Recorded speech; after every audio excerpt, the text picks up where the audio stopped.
بسم اللہ الرحمن الرحیم۔ السلام علیکم پیارے بچوں، امید ہے آپ سب خیریت سے ہوں گے۔ آج کا ہمارا ٹاپک ہے کہانی، اور کہانی کا نام ہے لالچی کتا۔ اس کہانی کے بارے میں ایک ضروری بات یہ یاد رکھیں کہ کہانی ہمیشہ فعل ماضی میں لکھی جاتی ہے۔ فعل ماضی سے مراد ایسا کام جس کا کرنا یا ہونا گزرے ہوئے زمانے میں پایا جائے، یعنی کہانی ایسا واقعہ ہوتا ہے جو گزرے ہوئے زمانے میں پیش آیا ہوتا ہے، اور جب ہم اس کو لکھتے ہیں تو ہم فعل ماضی میں لکھتے ہیں، ٹھیک ہے۔ اور تو چلیے کہانی شروع کرنے سے پہلے ہم اس کے املا کے الفاظ دیکھتے ہیں۔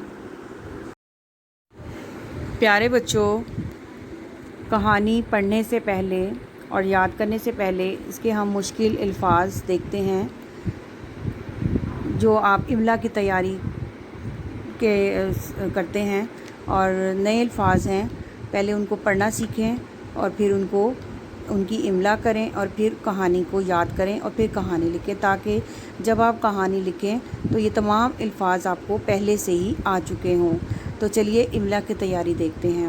پہلا لفظ ہے دفعہ، دال فے عین عین ہے، دفعہ۔ عین کی جو ہے اس میں آواز نہیں آتی، تو اس لیے کچھ بچے عین نہیں لکھتے، تو جس سے یہ لفظ غلط ہو جاتا ہے، تو آپ نے دھیان سے اس کی املا کرنی ہے۔ دال فے عین ہے، دفعہ۔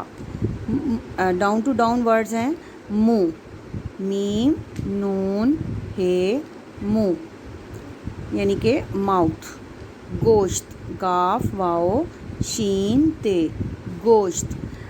شین آپ نے سٹیئرز میں لکھنا ہے، شین کی 2 گلائیاں اور تیسری گلائی ایک ایکسٹرا گلائی ہے، اور وہ آپ نے ٹچ کرنی ہے، شین اور تے۔ گوشت، ٹکڑا، ٹے کاف رے الف را، ٹکڑا۔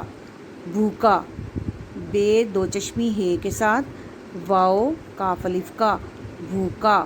عکس، عین کاف سین عکس، عکس کا مطلب ہے سایہ۔ لالچ، لام الف لا لام چے، لالچ۔ بھونکنے، بھے 2 چشمی ہے کے ساتھ بے، واؤ نون کاف نون بڑی یہ نے، بھونکنے۔ جب کتے کے بولنے کو بھونکنا کہتے ہیں۔ تلاش، تے لام الف لا شین تلاش، اس کو آپ نے الگ الگ نہیں لکھنا، تے الف تا لام الف لا اس طرح سے نہیں لکھنا، اکٹھا لکھنا ہے، تے لام الف لا شین ساکن تلاش۔ پہنچا، پے سلانٹ میں اور ہے ہک والی، پے ہے نون چے الف چا، پہنچا۔ چھین، چھے یہ نون چھین، کھولا، کھے کاف 2 چشمی ہے کھ، واؤ لام الف لا، کھولا۔ ادھر ادھر، ادھر ادھر۔ بھاگتے بھاگتے، صاف شفاف، صاف شفاف۔ چلتے چلتے۔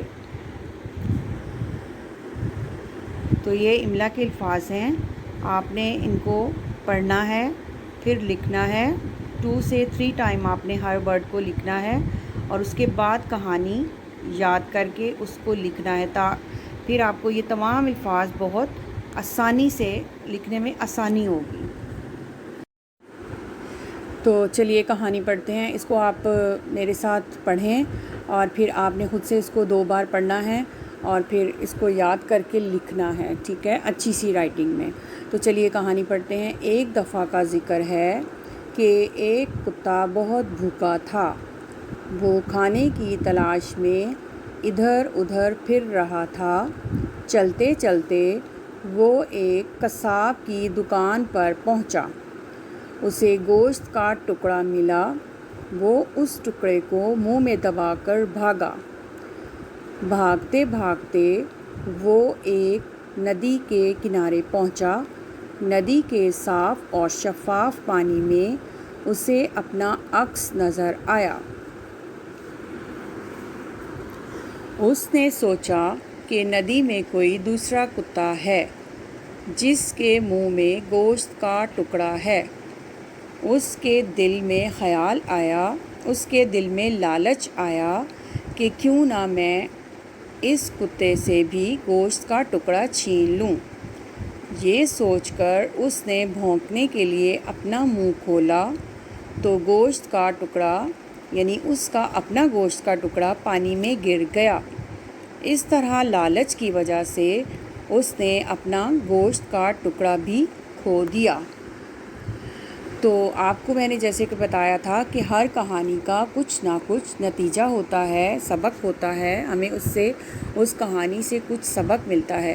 تو اس کہانی کا بھی ایک نتیجہ ہے یا اس کہانی سے بھی ہمیں ایک سبق ملتا ہے کہ لالچ بری بلا ہے، کہ چونکہ کتے نے لالچ کیا تھا، اس کے اپنے پاس اس کے کھانے کے لیے گوشت کا ٹکڑا تھا، لیکن اس نے یہ سوچا کہ کیوں نہ میں اس جو عکس والا یعنی عکس اس کو اپنا ہی نظر آتا ہے، تو وہ کہتا ہے کہ میں کیوں نہ اس عکس والے جو ندی کے اندر جو کتا ہے میں اس کی ہڈی بھی چھین لوں یا اس کا گوشت کا ٹکڑا بھی چھین لوں۔ تو اس طرح سے وہ جب جیسے ہی اپنا منہ کھولتا ہے تو اس کا اپنا ٹکڑا بھی پانی میں گر جاتا ہے۔ تو اس طرح سے اس کا لالچ جو ہے اس کو اس کی سزا ملتی ہے، اور اس لیے ہمیں اس سے یہ بھی سبق ملتا ہے کہ ہمیں کبھی لالچ نہیں کرنا چاہیے، اور جو بھی اللہ تعالیٰ نے ہمیں دیا ہے ہمیں اس کا ہر وقت شکر ادا کرنا چاہیے، ٹھیک ہے۔ لالچ سے ہمیشہ انسان کو نقصان ہوتا ہے۔ تو پیارے بچوں، امید ہے کہ آپ کو کہانی پسند آئی ہوگی۔ اب آپ اس کو اچھے طریقے سے یاد بھی کریں اور دلچسپی سے یاد کریں اس کو، اور یاد کر کے اس کو لکھیں۔ آج کے لیے اتنا ہی، انشاءاللہ اگلی ویڈیو میں ملاقات ہوگی۔ اللہ حافظ۔